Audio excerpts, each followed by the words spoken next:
Is Stewie Griffin smarter than Lisa Simpson?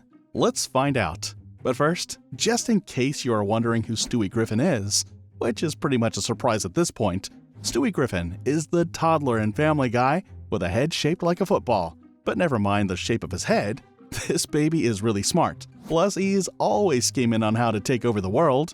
Yeah, Stewie is one tiny evil genius. Lisa, on the other hand, isn't exactly a toddler, and her modus operandi is totally different from Stewie's.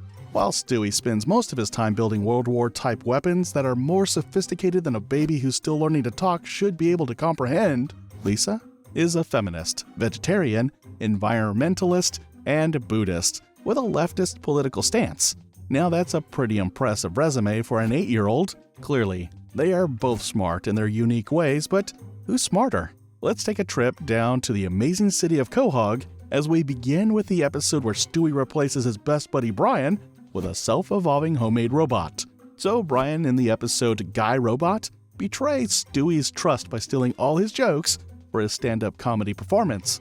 And a hurt Stewie decides it's time to get a new best friend. And no, he doesn't go to make a new friend at the park or in the school. Stewie, being the genius that he is, builds a new friend. What the hell? You couldn't find a real friend, so you built a robot? Oh, not a robot, Brian. He's a human mind model adaptive supercomputer. I've even programmed him to learn and grow smarter. His name is Lyle. And to think that Stewie built his new robot friend in one night? That just shows how smart this kid is. This is pathetic, Stewie. You really must be desperate for friends. Oh, I'm desperate. Lyle, access Brian's phone. Look at that. You only have 4 contacts.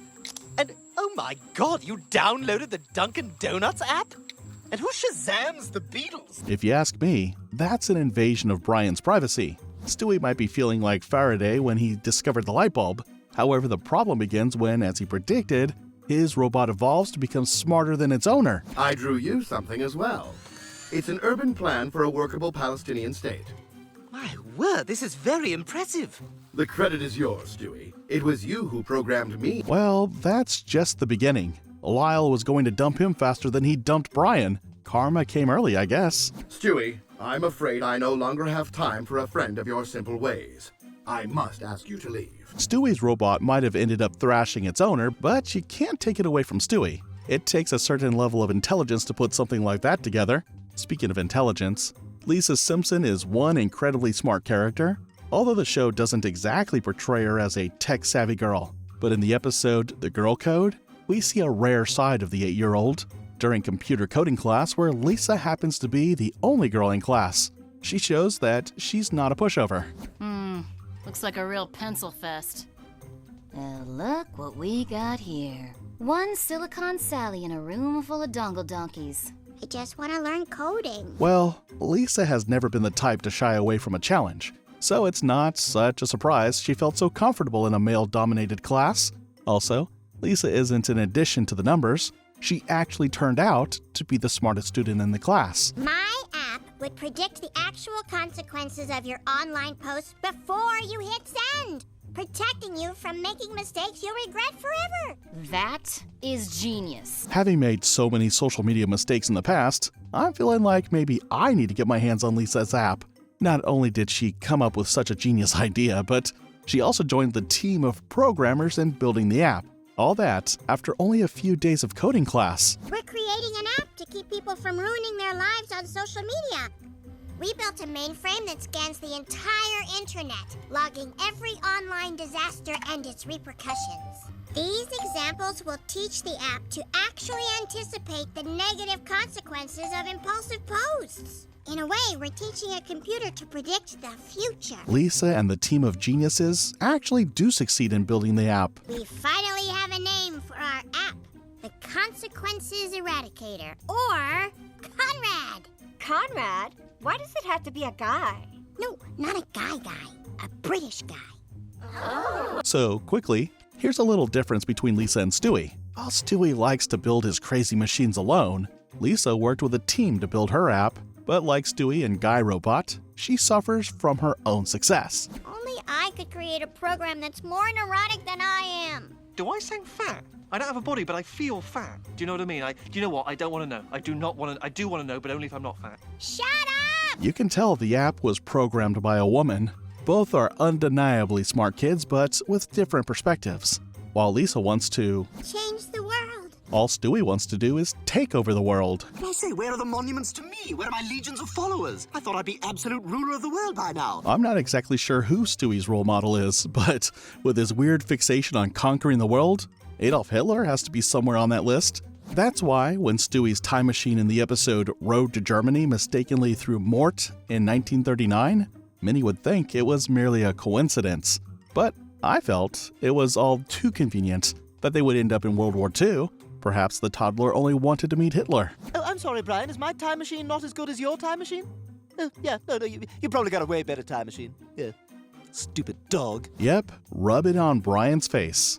So away from all the talks about World War II, in a number of episodes of Family Guy, we see Stewie traveling back to the past in his homemade time machine. Now think about how crazy that is. Building time machines that actually do work from the comfort of his bedroom, although they malfunction sometimes. That's Einstein-level genius right there. Another thing about Road to Germany is that in this episode, we get to see Stewie's hands-on problem-solving abilities. First, Mort gets trapped in the past, and Stewie has to go save his clueless ass. Brian and Stewie? You're in heaven too? Mort, this isn't heaven. You've time traveled into the past. What?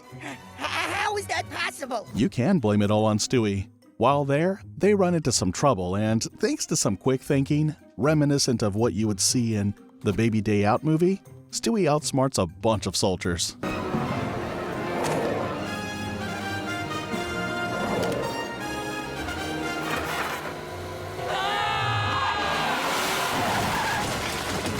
Smooth, right? Stewie also drives a submarine, which for an untrained baby is no mean feat. Although many times on the show, we see Stewie controlling incredible machines. Speaking of Stewie's incredible ability to think while on his feet and under pressure, when returning back to the future becomes a challenge, Stewie quickly figures out what the problem is. Why isn't the time machine working? I'm working on it, Mort, all right?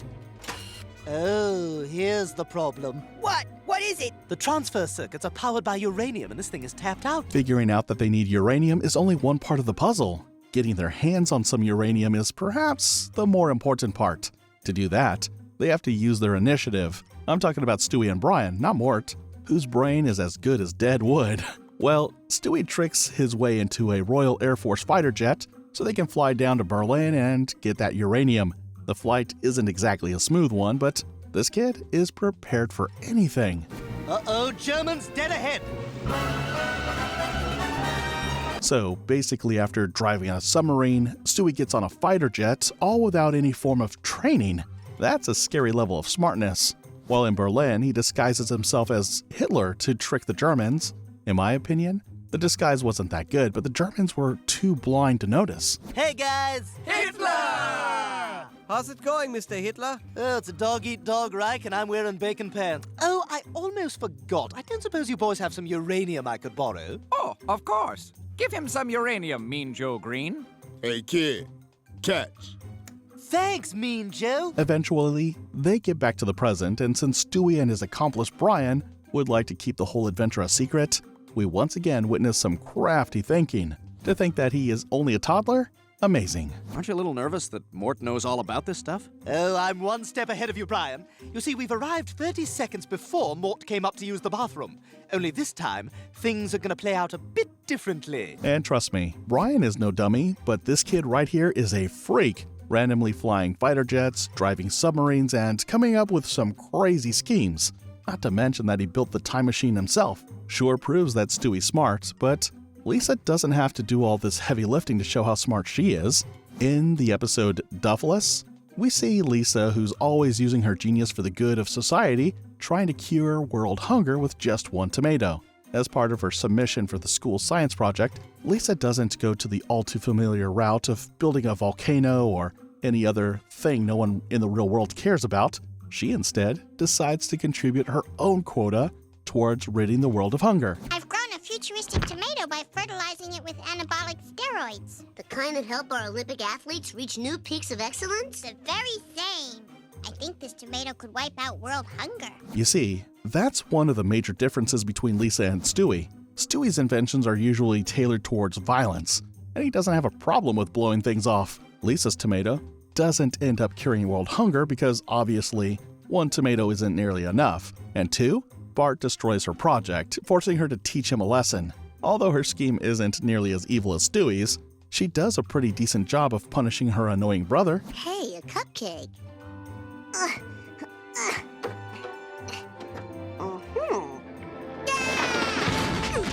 Hamster 1, Bart 0.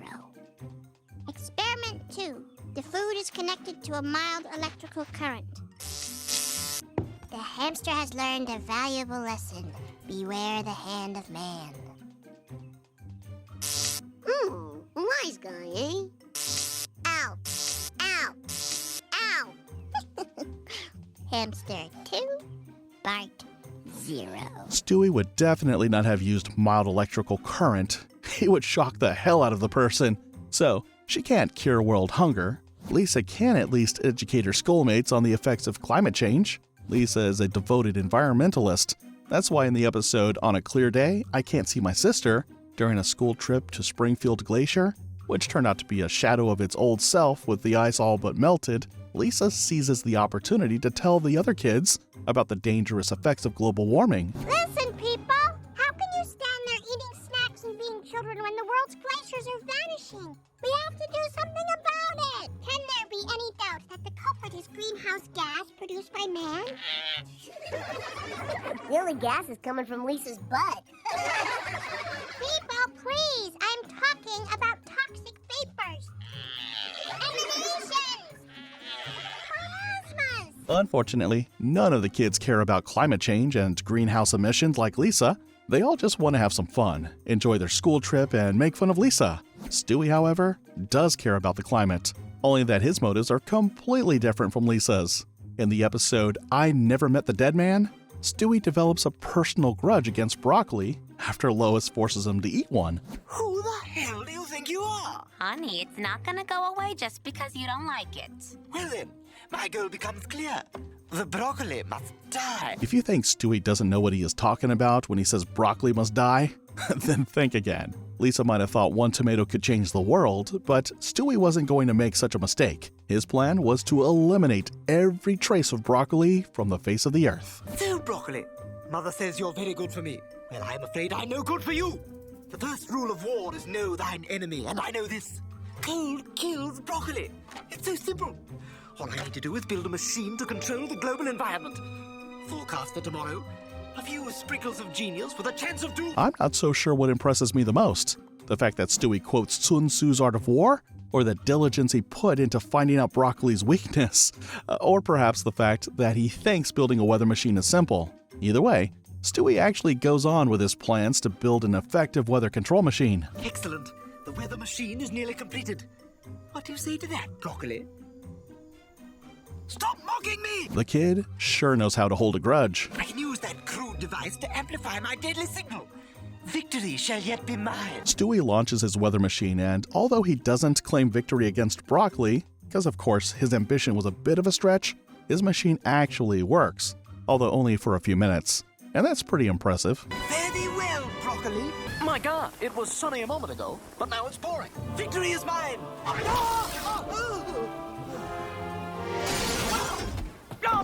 Damn it! In the end, broccoli didn't have to fight. Victory wasn't yours after all. Now, let's move on. From one smarty pants trying to destroy broccoli to another tying herself to a tree to prevent it from being cut down. In the episode Lisa the Tree Hugger, Lisa is indeed a tree hugger, still in her habit of advocating for the environment, which is really a good thing. Although the citizens of Springfield could care less about the little girl's ideologies, Lisa joins the protest to save Springfield's oldest redwood tree. There you go, little fish. Bart, do you know how many trees died to make those menus? I don't know. 1 million? You're ruining the earth. True, but I gots to get paid. Money equals funny, sister. Oh, Betty. Bart obviously doesn't care about the environment as long as he gets paid. Lisa even volunteers to set up camp on the tree to stop it from being cut down. Gentlemen, start your chainsaw. Not so fast. Now you come down from there, missy. I won't come down till you spare this tree. Okay, Lisa isn't the only one out of the two using her intellect for a good cause. I know it kind of feels like Stewie's always up to something destructive, but in the episode V is for Mystery, Stewie actually does some good. Hello, Your Majesty. I have recovered the crown jewels. In that special episode, he plays the role of Sherlock Holmes, and together with his sidekick Brian, they solve the mysterious murders of innocent women. These threads are from a Scotsman's plaid kilt. The telltale locks of red hair. But most significantly, the Scottish brute replaced his victim's intestines with bagpipes. Want to give it a whirl? Impressive work, detectives. Solving a murder case has never been this musical. Holmes, with this case, you saved the entire British Empire. Well, it takes a smart person to play the role of Mr. Holmes. Away from Stewie's special episode as Sherlock Holmes, where we can all agree he actually did something positive with his brilliance, let's go back to something we've all become too familiar with, Stewie's engineering inventions. We've already talked about his time machine, his weather control device, and his robotic friend. And if we are being honest, Stewie's inventions are so numerous, it would be impossible to cover the entire list in this one video. But let's take one look at a few as we continue to marvel at just how smart this kid is. In the episode Chitty Chitty Death Bang, we see Stewie's freeze gun. But before the gun makes an appearance, we find out just how poor his negotiating skills are. What are they paying you? I'll double it. I'll give you whatever you want. Money, women, men. When he fails to talk himself out of trouble, Stewie resorts to violence using his freeze gun. As the you kind sage, I only hope my heartfelt thanks will keep you warm as you spend the next 10 years in frozen carbonite.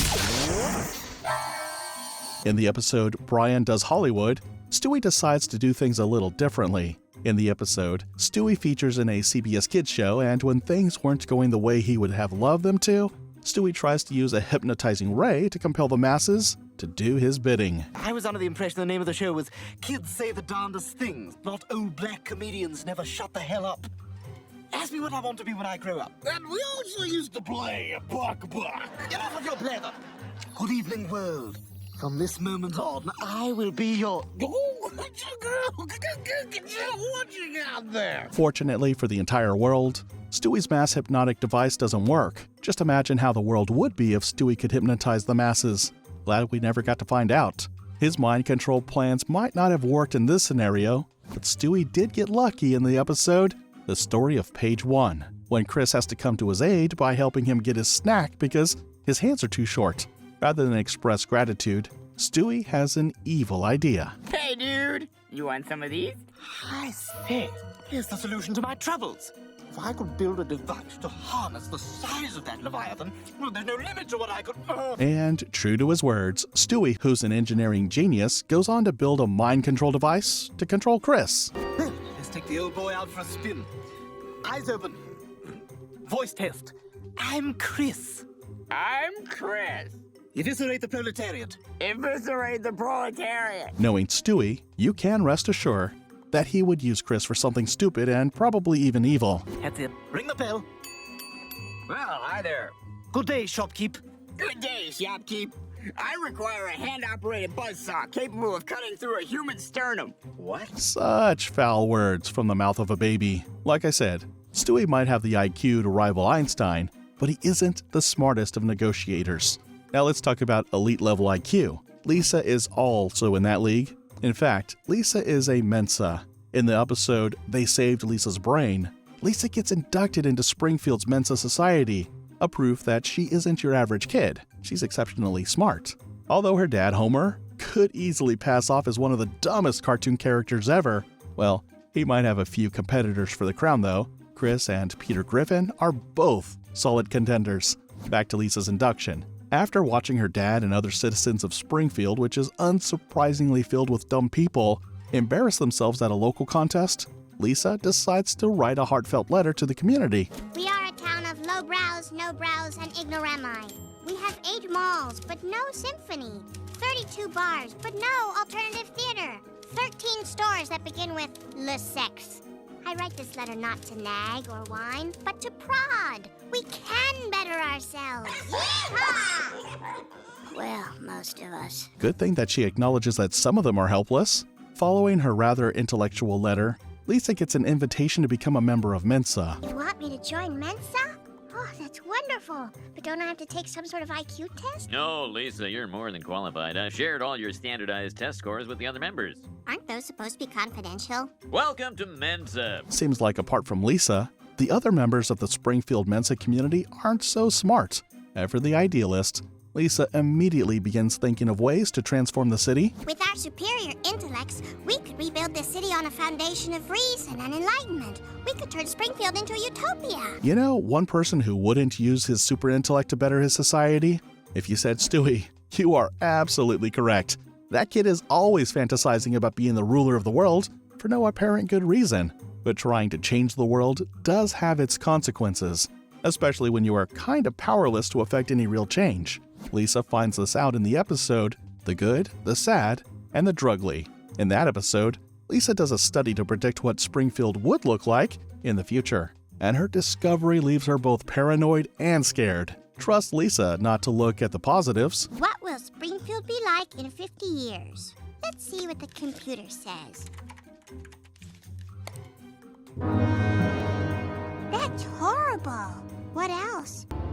It just gets worse and worse. There is no Springfield 50 years in the future. With global warming trapping the CO2 inside our poisonous atmosphere, our superheated oceans will rise. And in the new Nineveh, darkness falls. I have never seen a kid this pessimistic.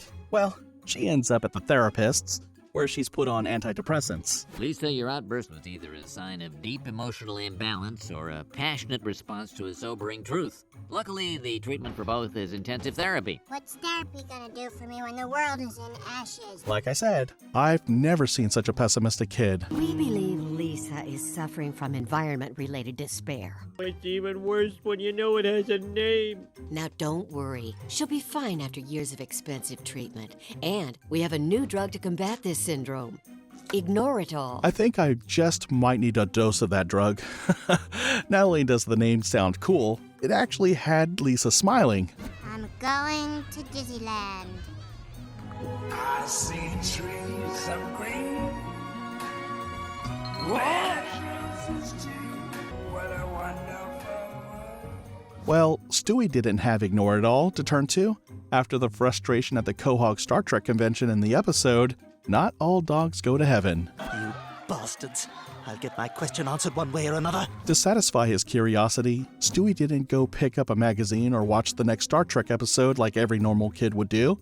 Instead, he decides to build a particle transportation device to bring back the Star Trek cast to Quahog. Greetings, everyone. My name is Stewie Griffin. I've transported you all here against your will. I'm a huge fan, and you're going to answer all my questions. But you're a baby. Yes, that's right, Denise Crosby. That was a warning. Please do not speak unless you're spoken to. By now, they should all get the memo. You do not mess with Stewie. Against their will, since Stewie isn't one to be negotiated with, they spend the entire day together. And as expected, it all ends in disaster with the crew turning out to be a big disappointment to the baby. But having the ability to build a transporter to teleport people from a different dimension to another is another level of genius. Only a few people can attempt. Having considered all this, who do you think is the smarter of the two? Lisa the Mensa, an environmentalist and feminist who's always trying to save the world with her unique intellect? Or Stewie, the engineering genius who can easily whip up machines that would leave even MIT professors perplexed? Let us know in the comments section below. Meanwhile, if you enjoyed this video, like and subscribe to the channel for more. See you soon.